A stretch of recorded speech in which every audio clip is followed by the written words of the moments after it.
Right now, we're keeping a very close eye on the roads during this evening commute. This is because we are seeing bursts of snow out there.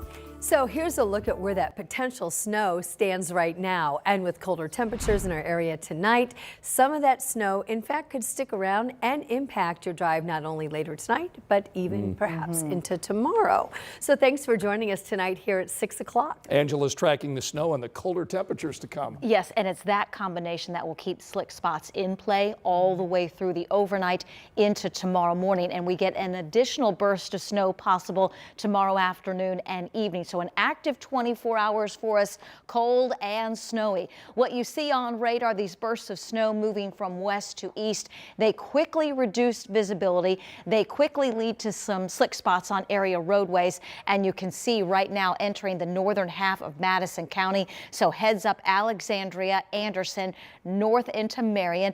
Overhead for you, Noblesville right now, still snowing in Zionsville, and heads up downtown Indianapolis. The bursts of snow that we see in Avon and Plainfield will move from west to east across Marion County. We've got snow steady at times just north of Martinsville, and then some snow showers between Ellettsville and Bloomington. This is the last burst of snow, so it will clear the state over the next couple of hours. What's helping us for now, temperatures for most of us at or above freezing. That does change over the next few hours as colder air arrives. When you join us at 11, teens and 20s, and early tomorrow morning, 10 to 15 and a slick start.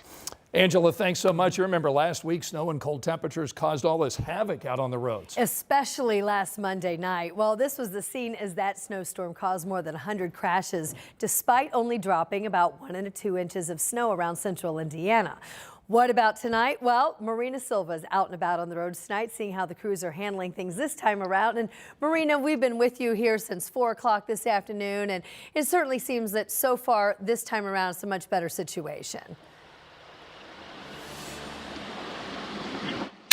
Absolutely a lot better this time around. So we have been on the interstate, and really we did hit a couple slick spots. I do want to mention that. So definitely if you're on the interstate, depending where you are, you're going to want to take it slow. But right now we're downtown Indy and the roads are okay. We are starting to see a couple little flurries. We're here around the circle. Again, right now we are okay where we are in downtown Indy. Now, the interstate's a different story. While for the most part they are okay, we were seeing some of those slick spots while the snow was not hitting. The snow was hitting, but not sticking to the roadway. It was sticking to grasses and bridges and overpass. So definitely want to keep an extra eye on those, especially as it's getting dark out. So I'll send it back to the studio with you guys.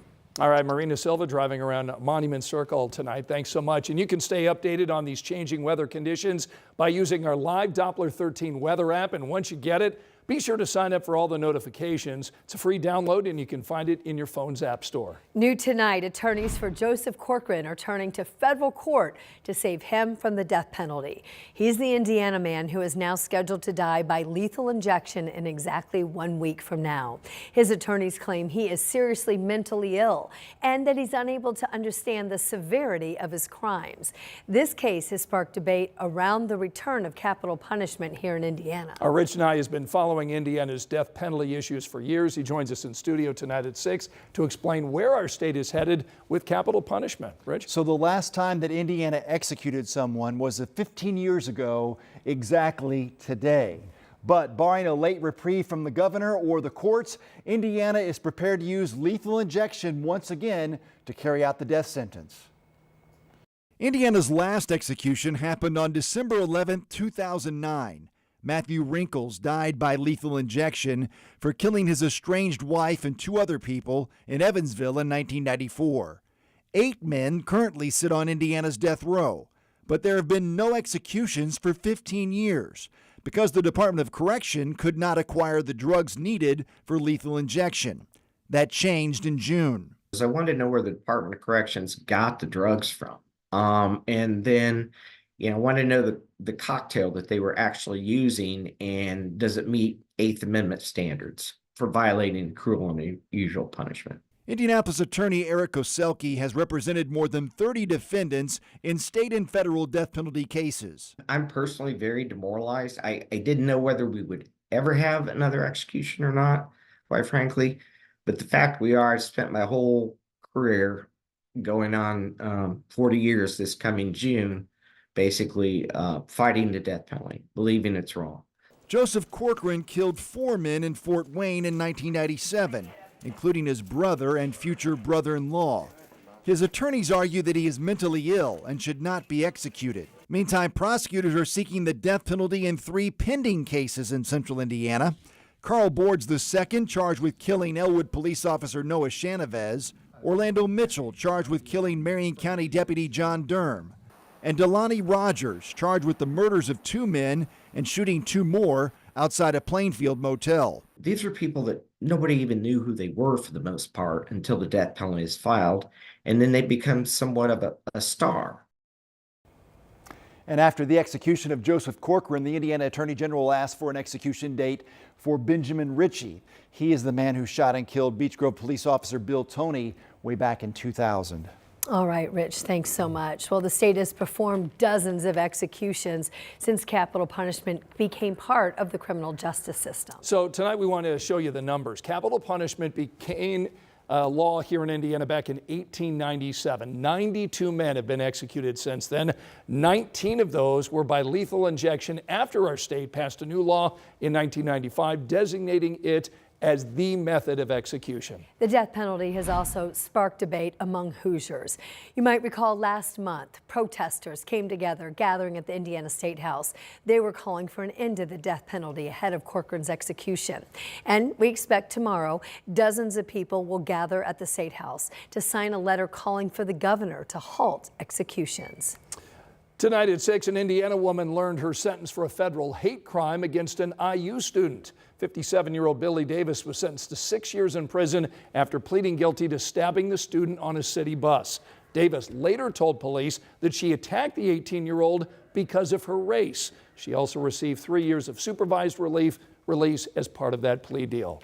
Back here in Indianapolis, we continue to see kids involved in serious crimes. In fact, just yesterday, 4 juveniles were arrested after leading police on a chase in a stolen car. But the city has an officer dedicated now to preventing kids from getting involved in crime in the first place. Today, our Samantha Johnson sat down with him today to ask what the city is doing right now. He's 6 months on the job. What's been the progress in keeping our kids safe? This is a really personal job for Ralph Durrett Jr. That's because he grew up here in Indianapolis over on the west side, and he told me today it takes all of us to make sure kids in Indianapolis are safe. There's an African proverb that says that many hands make light work. But tackling violence among kids is no light work. That's why the city created the job of Chief Violence Prevention Officer. Durrett says it's less about actual crime. He's not showing up at crime scenes. It's more about working with community partners on prevention, making sure kids are actually connected to the people and places around them. And there's spaces just like this all around the city of Indianapolis. And while prevention work takes time, Durrett says it's never too late to step in. No need to wait on a person like Ralph to come in as a superhero, because I'm not a superhero. I'm a community member just like everybody else. In Indianapolis, Samantha Johnson, 13 News. Today, the State Board of Education unanimously approved changes to high school diploma requirements. So under the new proposal, Indiana high school students would have to complete 2 more credits to graduate from high school. And they could earn readiness seals that are uniquely aligned to their proposed career path. Now, Attorney General Todd Rokita has 45 days to look over and approve the changes. And if he signs off on it, it will head to the governor-elect Mike Braun's desk. And that would take effect if he approves it in the year 2028. Still to come on this Wednesday night, keeping construction workers safe. That's the goal with the expansion of a pilot program on the northeast side of Indianapolis. We're going to break down how it could impact your commute. Plus, new technology is expected to help a local county speed up its fight against the opioid crisis. Why leaders there say it's worth every penny. Angela. Anne-Marie, temperatures tonight drop into the teens, and for some, wind chills below 0. I'm getting you ready for a cold Thursday.